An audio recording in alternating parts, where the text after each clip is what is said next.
Ever wondered what a person can ask for in their final moments, especially if they are on death row? It's a question that has captivated the public imagination for centuries, sparking intrigue and debate. It's a topic that's been shrouded in mystery and often misconceptions, but today, we're going to shed some light on it. We'll delve into the history, evolution, and current practices of last requests on death row. Prepare for a deep dive into the intriguing world of final wishes. The concept of last requests isn't a new phenomenon. Quite the contrary, it's steeped in a long and fascinating history that takes us back to medieval Europe. Let's turn back the hands of time and explore the origins of this practice. In the medieval times, the world was a vastly different place, and beliefs about life, death, and what comes after were equally divergent from what we understand today.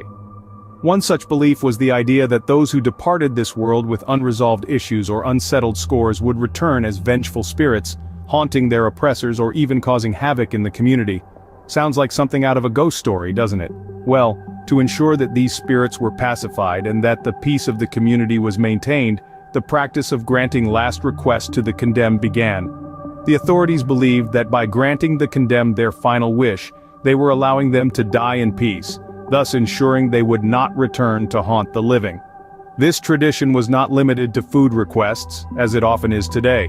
Last requests could be anything from a final meal, a last word to loved ones, a prayer, or even a request for a specific method of execution.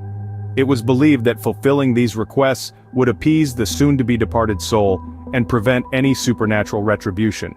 But don't be fooled into thinking that these requests were always granted out of the kindness of the executioner's heart. More often than not, these last requests were also a tool for the authorities to maintain control and order. After all, a peaceful death was more likely to keep the crowds calm and less likely to incite public unrest. As we journey forward from medieval times to the present, we find that the tradition of last requests has endured, albeit with some notable changes. From a means of ghostly appeasement and crowd control in the Middle Ages, it has evolved into a practice that humanizes the condemned, offering a touch of dignity in their final moments. This age-old tradition has evolved significantly over the centuries. As societies modernized, so did the tradition of last requests. The evolution of this tradition is a fascinating journey that reflects the changing values and norms of societies across centuries. In the early days, last requests were largely religious in nature. They were seen as a means for the condemned to make peace with their fate and to prepare their souls for the afterlife. This often involved prayers, confession, and rituals performed by clergy. As societies evolved, however, so did the nature of these requests. The focus shifted from the spiritual to the personal, reflecting the individual's unique desires and experiences. This shift is perhaps most evident in the tradition of the last meal. The practice of offering a condemned person a final meal of their choice is a tradition that goes back centuries. It's believed to have roots in ancient customs where food was offered as a peace offering, intended to appease the spirit of the deceased and prevent them from returning to haunt the living.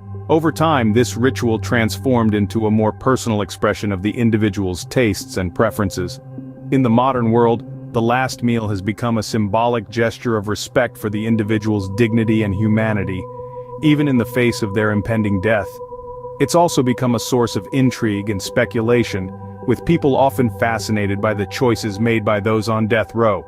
Despite these changes, the respect for a person's last request has remained a constant. Whether it's a prayer, a meal, or a personal request, these final wishes are seen as a fundamental part of the process, a final act of agency in the face of death.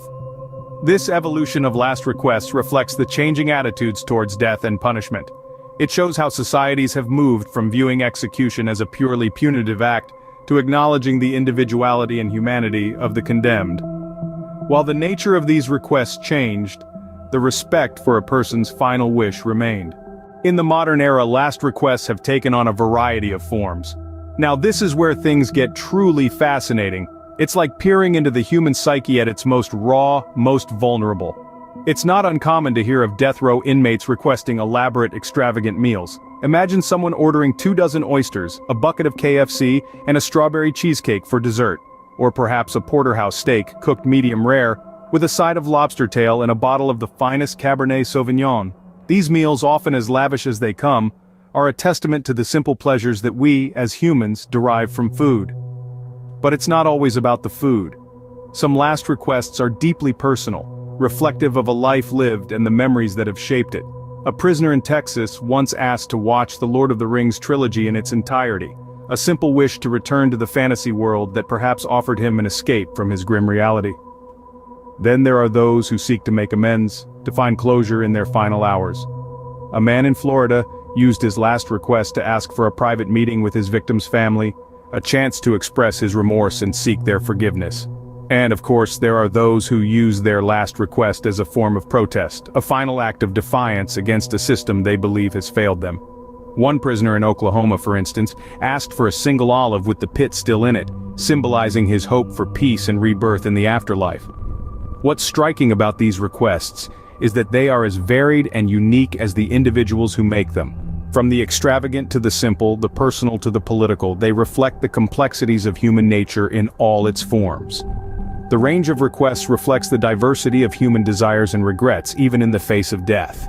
As we delve deeper into this topic, it's important to remember that these are not just stories, but snapshots of real lives, each marked by its own set of hopes, dreams, and regrets. Today, the practice of honoring last requests is not without its controversies. As we navigate the labyrinth of legal, ethical, and societal questions, we find ourselves in a landscape where the lines between compassion and justice are often blurred. In many parts of the world, there are restrictions on what a prisoner can request as their last wish.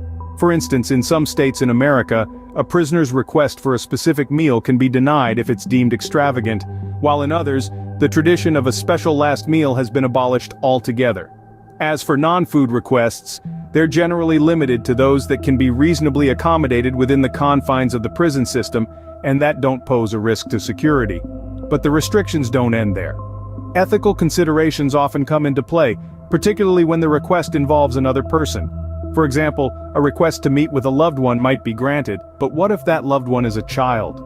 The question then becomes whether it's in the best interest of the child to grant such a request. Public reaction, too, plays a significant role in how these requests are handled. Some argue that granting last requests humanizes those who have committed inhumane acts, while others see it as an act of compassion, a recognition of our common humanity. One of the most contentious issues is the cost associated with fulfilling these requests, especially in cases where the requested items or experiences are pricey. Critics argue that taxpayers' money shouldn't be used to grant the wishes of those who have committed grave crimes, while proponents maintain that it's a matter of human rights and dignity. Then, there are those who argue that the practice of granting last requests gives the state a veneer of moral superiority, allowing it to carry out the death penalty with a clear conscience, while others see it as a way to offer some measure of comfort in a system that is inherently harsh and punitive. The debate about last requests continues to challenge our notions of justice, compassion, and dignity. So what can a death row prisoner request before they die? The answer is as complex as humanity itself. We've taken a deep dive into the origins of last requests, tracing back to ancient times when offerings were made to the dead in the hopes of appeasing their spirits. We've seen how this age-old tradition has evolved, shifting from spiritual offerings to personal requests, reflecting the individual's tastes, regrets, or even their sense of humor. In the modern era, we've seen how last requests have further morphed. They've become a subject of public curiosity and even controversy. We've delved into the current practices around the world, highlighting the stark differences that exist.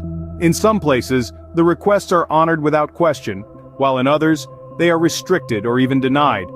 We've also touched upon the controversies that surround this practice, the ethical questions raised, the debates about whether these requests should be honored, and the public's fascination with these final acts of agency. In essence, a death row prisoner's last request is a mirror into their soul, a final expression of their individuality before they meet their end. It's a practice that underscores the humanity within us all, even in the face of death.